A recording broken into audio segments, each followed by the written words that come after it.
Well, hello and good morning, everyone. I know that I'm not one of the faces that you're used to seeing on Tuesday morning. My name is Bob McPherson, and I am the producer for the Breakfast with Bill podcast. Bill and Matt are not able to join us this morning. Unfortunately, Bill's father-in-law, Steve Donafhy, is in the hospital. Now, I spoke with Bill last evening, and everything seems to be going well, but he and his family would greatly appreciate your prayers. This week, we're going to play one of our previously recorded episodes as a refresher of some of the great information that Bill and Matt share on a weekly basis. But they will be back again next Tuesday morning live at 8 a.m. So please tune in then. Thank you once again for joining us today. God bless and have a great rest of your day, everyone. Good morning and welcome back to another Breakfast with Bill. Matt, good to have you back. Last week I was all by myself and I'm not nearly as good when I'm talking at a camera versus when I'm talking with you. Well, it was funny because I think you gave the indication that I was on vacation, right? So there was a lot of people that texted me and said, "Where are you?" And it was funny. All week I was saying Bahamas, no, I'm in Jamaica, because I didn't know where it was coming from, and I finally put it together, Breakfast with Bill. But yeah, I guess that was a mistake. Matt was actually, I think we just had schedules that didn't collide. But welcome back, everybody. Thanks for being with us. And today we wanted to I don't know, talk about basically, yeah, you know what I mean. Yeah, talk about communication and I don't know. What's the word I'm looking for? Sort of like when you just try to communicate with impact, but you can't do it because we use filler words. And filler words like and and does that make sense? And you know what I mean? These are the type of phrases and words that we call imprecision language, right? We want to become masters of precision language. And it'll dramatically increase the impact of our communication, dramatically increase the way in which people see us and think about how knowledgeable we might be and how intelligent we might be overall. exactly. And for us, whenever we're coaching and talking about questions and more impactful questions and living in discovery, this without a doubt usually happens when people are a little bit unsure or asking a question that might be more bold than they're accustomed to. You water it down, and what happens? You take away the impact of the question, and it's distracting. It's downright distracting when you're talking to someone and they're using a lot of filler language. And then on the back half of the show, so I think it's about filler, the you know what I mean, the ums, the likes, the seriouslys, but also lack of precision from a lack of clarity, more, a lot, often, usually. I think of that might be on the outskirts, but needing to drill down, needing to clarify.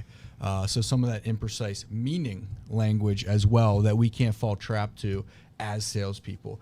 This usually happens. This happens a lot. More, less, cheaper, expensive. What does all that really mean? Yeah, where do I find less on a number line, right? And when we do that, there's a couple reasons for it. We'll get into that a little bit.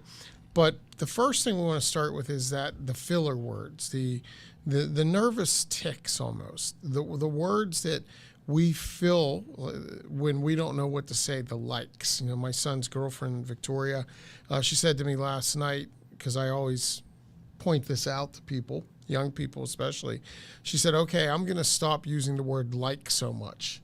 So that's great.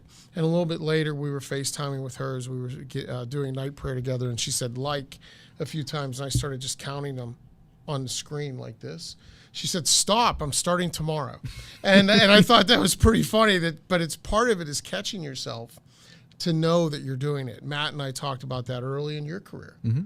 Right? And I forget, you had a filler phrase. I had a couple. Did you? I had a couple. The one that I still use probably more often than I want to is when I end a sentence, right? Yeah. That's one that I use. And right has become one of the word right. And I noticed myself doing this the other day. I gave a talk Saturday. I watched a replay of it yesterday. And I found myself using the word right more than I want at the end of sentences. Why do we do that? Why isn't what we said stand on its own? Why isn't that strong enough? Why do I feel, why do we feel like we have to add right almost questioning or getting people to buy in. So I never was aware that I was doing it that much until I saw myself on video doing it. But it's critical that, I think that's the first one, is if we want to increase in our precision language, if we want to increase the power of our communication, the first thing is to realize we're doing it. Mm-hmm. So part of that is giving people permission to let us know, right? Giving people around us permission to let us know when we're doing that so that we can be aware of that. I think part of that awareness is when we do it. I actually have 5 different times where filler language becomes more pertinent. So obviously it's creating a thought. When we're thinking, some people like to say, well, I'm doing this, and then finishing the thought. So it's when we're formulating a thought. Don't worry about having silence. Don't worry about slowing down. It's okay to think. It's okay to pause, especially in sales and good communication in general. But we know as salespeople, silence is sometimes our friend. Silence is sacred, man. We want to take that silence and embrace it, and we don't want to stifle it because silence is sacred. So it's when we formulate a thought and we're buying time. Number 2, to make statements less harsh. Softening language. Yes. So basically, Bill, I don't like that outfit. Basically drives me crazy, by the way. The Sort people, of. people that use the word basically at the beginning of sentences, what's it mean? Right? What does it really mean? And why are you using it? What's your intent? So rather than use these filler words, this filler language, embrace the intent. And like Matt said, don't worry about the softening of all of our statements. If you're one of these individuals who falls into the softening trap, don't take it as criticism that we're giving this to you, saying, hey, rethink this. The reason you're doing it is good. It's inherently good. You're a good person that wants to not intimidate others, that doesn't want to be harsh to others, that wants to be liked, right? That intent is good, but it's misplaced. You don't need to soften all of your statements because then we have all soft statements. What do we end up with? It's cotton candy language, right? So just as cotton candy dissolves when it hits the tongue, when we use cotton candy language, it dissolves when it hits the ear, and it's meaningless. So it might sound nice and sweet like cotton candy does, and it might even sound colorful like all those pretty pinks and yellows that you get with cotton candy. But as soon as it hits the ear, it dissolves because there's no substance to it. Formulating a thought, make statements less harsh, to soften statements, like you said, to stall, and then finally to show an end of statements. Funny story with end of statements. Obviously, being from Pittsburgh, we might not notice it, but Yin's guys might not know what that means in that, but that's a typical Pittsburgh sentence. That's another story. But anyways, when I went to college, I had teammates that were recruited from everywhere, and we were one of the closest homes. So if we had a day off, we would all come back, and my mom would cook us dinner or whatever that might be. And it used to drive them crazy because I guess in Pittsburgh, to end a sentence, there's not really that doesn't feel final. Is it a statement? Is a question? So I would say, like, go into the mall. And my teammates would be like, wait, is that an end of a statement? Is that a question? What's going on here? Yeah. So that just made me think of it that I had to say, like, end the sentence, or that's a question, Dan. When I saw, you know what I mean, or does that make sense? So the fifth way is when we end the sentence. But so awareness is the first thing. And I believe you said something powerful. How often do we see ourselves recorded? Mm-hmm.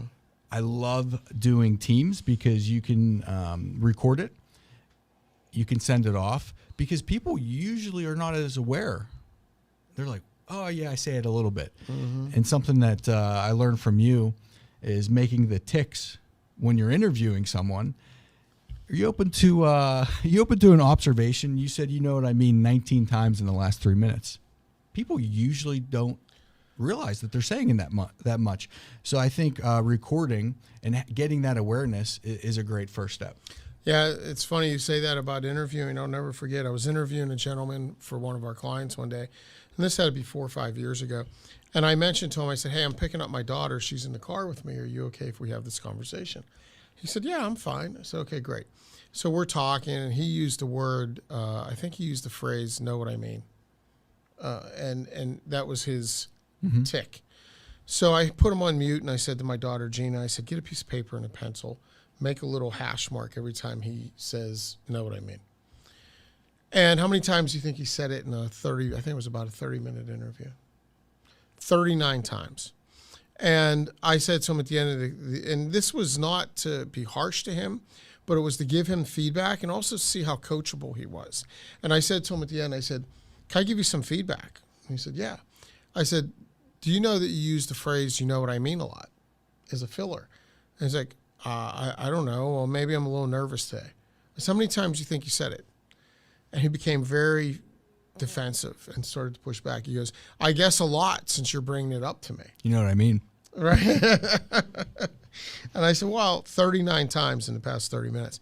And he actually, instead of taking that feedback as thank you, he took that feedback as very harsh and pushed back on me and thought that, I was paying attention to the wrong things instead of his skill. And I was like, I'm sorry. I'm not trying to be harsh. I was just trying to give you that feedback. So that's the flip of this too, is if you do get some feedback from somebody, recognize maybe why it's coming to you. Recognize that it's not always harsh, but meant hopefully to help, right? And there's, I think I've shared this with you guys in the past. It's some great advice we received about when you say things. Is it kind?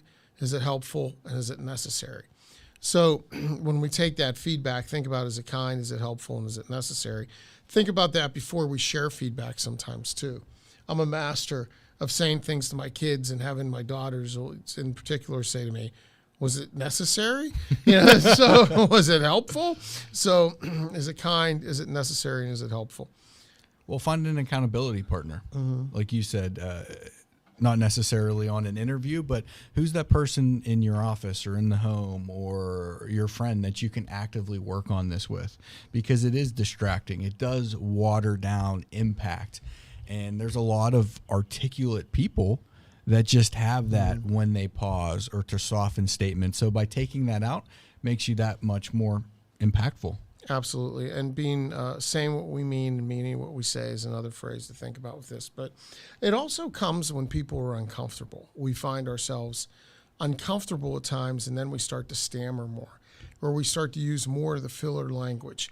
So how could we address that? How do we address the comfort issue? I don't mean to oversimplify this, but be comfortable, right? Like, I don't mean to make light of that, but why are you uncomfortable? So if you find yourself, if you're a salesperson and you find yourself on prospecting calls or in first meetings using more filler language than normal because of your level of being uncomfortable, then we have to go back and ask ourselves, this is where we dive inward, where we start to examine why and say, okay, why am I uncomfortable? Is it because I feel like I don't know my product well enough? Is it because I feel like I don't know their business well enough? I don't feel like I know the process well enough. I don't feel like I know the sales process well enough. If these are all things that are possibilities and you start to ask yourself the whys, one of the common examination methods I've heard in the past are the 5 whys. Why do I do this? Why am I uncomfortable? Why does that make me uncomfortable? Why do I feel? So you just keep asking yourself whys, right? And you go inward. Ask yourself, why is it that I'm getting uncomfortable? And then work on that. And just as Jesse says, if it's because you're unprepared, prepare, right? And because these are things we can control.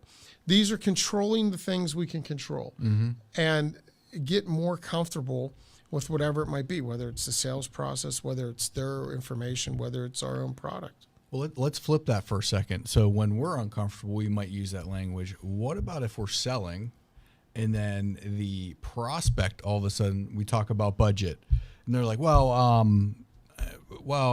think because we can pick up on that too. So as a salesperson, how do we cut through that? And here I am trying not to use filler language today. How do we cut through that and make it more comfortable when we notice that on the opposite end of the spectrum? Well, I think it depends on the individual that you are. For me, when I notice that, I become more empathetic. And just naturally, I become more empathetic because no one wants to see someone suffer. No one wants to see someone else be uncomfortable. And, for me, I'd probably be rather direct in that moment and say, seems like this is the first time you're thinking about this, or it seems like this is new to you. Mm-hmm. And give them that freedom to think, because I think when you see other people doing that, they're doing it for the same reasons we just talked about, because they're uncomfortable, but they don't want to appear to be unknowledgeable, or they don't want to appear to be out of the loop. They don't want to appear to be at a disadvantage. So letting them know it's okay if this is the first time they've thought about this, or it's okay if this is new to them, gives them that freedom to relax and be in the moment a little more. Mm-hmm. What about, it seems like I might have offended you, and that's in extreme cases, but what about just being direct and did something that I say, happen to offend you? It seemed like that struck you, or because I'm thinking about just a few in particular people that we coach. And, what you would do, and you're very bold and very direct after all the years of really honing that. But I think Matt just called me old. I said all the years and great experience. But what about someone that wants to soften a little bit, that they're not necessarily on that level yet? Because I think this is important, that as we get better asking tougher questions, more direct questions that truly get us into discovery, some salespeople are afraid of how that might make another person feel. Yeah, so let's step back and let's say, okay, what makes us a great communicator? I think what makes us a great communicator is someone who's authentic. So, as I've grown older, as Matt so kindly... Wiser. Yeah, as Matt is Sorta, now... kinda. Matt's fishing for euphemisms now for old. But as I've grown older, I've become more confident in the way I see myself, because I've taken off a mask. Where when I was younger, I thought I had to be something different, right? I thought I had to be, I just said right, by the way. I thought I had to be someone different. I thought I had to project more confidence, right? Or project that I was someone different than I actually was. And it's here over the past few years or maybe decade that I've become more comfortable being authentic and letting people see who I am, because I've come to realize we all have flaws. We're all imperfect. So once you embrace the fact you don't have to be perfect, that you suffer from this condition called being a human, it allows you to be more authentic. And I think the more authentic we can be, the more comfortable we can be in our communication. So the first thing, the way to do that, I think before you can do that, you have to be authentic to yourself and feel authentic in those situations. And then if you see somebody who is agitated or anxious, which is another way that people process stress. Some people process those stressful selling situations as anxiety or stress, right? Or frustration, bordering on anger. So if we notice that, it's okay to say to somebody, I'm sorry if I said something to offend you. It seems like I might have upset you. And more often than not, you'll get somebody saying, oh, no, I'm sorry. This situation has me frustrated. We've been trying to fix it. For however long, and they actually will connect with you through that. So, but I'm a big fan of calling out elephants in the room, right? I mean, I don't like beating around the bush. I like to call out the elephant in the room. I like to point our attention on the thing that everybody's worried about or is frustrating, yet nobody wants to talk about. Yeah, I leave it to you to find the elephant in every room. That's right. Well, we got to break some eggs to make omelets some days, and I'm pretty good at that, I think. That's my gift, is addressing confrontation. So it's awareness. Perhaps you look at a video of yourself, record yourself. We all have iPhones. Go through that. Find an accountability partner and just work on it. Slow down, pause, be okay with silence. And then if it's okay with you, I don't want to skip any points that you have, but just touch on some of this language that might not be filler, but more often. Usually, there's a lot of opportunities as salespeople that we let that go. We let that happen, and we might find ourselves at a proposal draft review with the wrong scope or the wrong idea, or worse yet, after the proposal draft review, and they say, well, we wanted more, or we're willing to pay more, or we wanted a lot of this, a little of that. What does all of that mean? So when we're communicating, let's be clear, but more importantly, if we hear that from a prospect, we have to be okay to say, okay, you want some more. Tell me exactly what that Tell me means. about more. Yeah. Yeah. What's more mean to you? Right. And it's okay to ask that type of question if you do it in a non-abrasive way, right? Mm-hmm. You know, what's more mean to you? This usually happens. Tell me more about that. Mm-hmm. I assumed we were in role play. Well, it was just such a good response. When you say tell I got me more. stiff arm. No. Yeah, no, but see, that's an example of how we don't have to be perfect. Mm-hmm. We have to be comfortable, right? And when Matt said this usually happens, my natural response to that was, well, tell me more about that. Help me understand that. Yeah, I don't know what this is. I don't know what usually means. I don't know what. So tell me more. Make it a little more clear for me so that I can do something with it. Because after all, sales is something we do for somebody, not to somebody. What's that mean? That means I'm showing up today to help you solve a problem. And I can't solve a problem if I don't know the scope. I can't solve a problem if I don't know what you're trying to convey to me. So if we think about precision, right?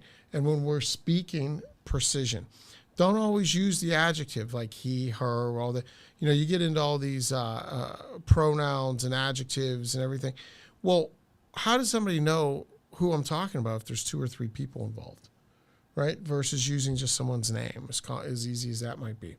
Instead of saying exactly what you mean, we sometimes rely on the phrase, know what I mean. No, I don't know what you mean. I don't. Help me understand more, right? Mm-hmm. And, and we don't need to tell somebody what you're saying right now makes you sound stupid, but because that's not helpful and it's not necessary and it certainly wasn't kind. But we do need to ask them, well, tell me more about that. I'm confused, so that we can get to some clarity, so that we have clarity on both sides, right? So we have clarity on our side that we can take away that problem, and we give them the freedom to communicate in a very comfortable, relaxed way. Mm-hmm.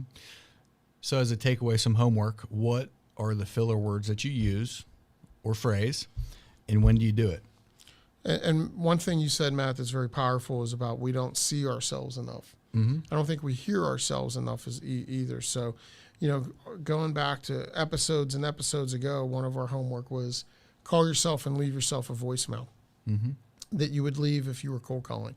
And I think it's important for us to all do that. Leave yourself a message. If you're someone that's doing a lot of prospecting, call yourself and leave yourself a voicemail. If you're in a Teams meeting with somebody, even if it's just your internal colleagues, maybe video one so that you can go back and watch it. And you not only hear the filler language you use, but you can see some of the facial expressions you make and some of the body language you use. That is also part of the impact of that communication. This was tough. I was trying not to use filler language, but I still use filler language. I don't know. I think you do a pretty good job. Matt's become a good communicator over the years. I think that's because Matt cares. Matt wants to be a better communicator. Matt's focused on calling himself out on when he uses filler words. He's been very good at being an accountability coach for me on that. I remember one time he came into me, and he didn't say it as kind as I might have liked him to, because Matt doesn't always think have. I'm so mean. You are, but Matt doesn't always have velvet on the hammer, so sometimes he just hammers nails down. But he shared with me all that good stuff that I fell into a trap years ago of using the phrase "and all that good stuff." What does that mean? Where does that come from? And here I am, someone who is intentional about the way I communicate, and I fall into these traps as well. So don't be hard on yourself. We're human. We want to be better, which is why we try to fish for words sometimes.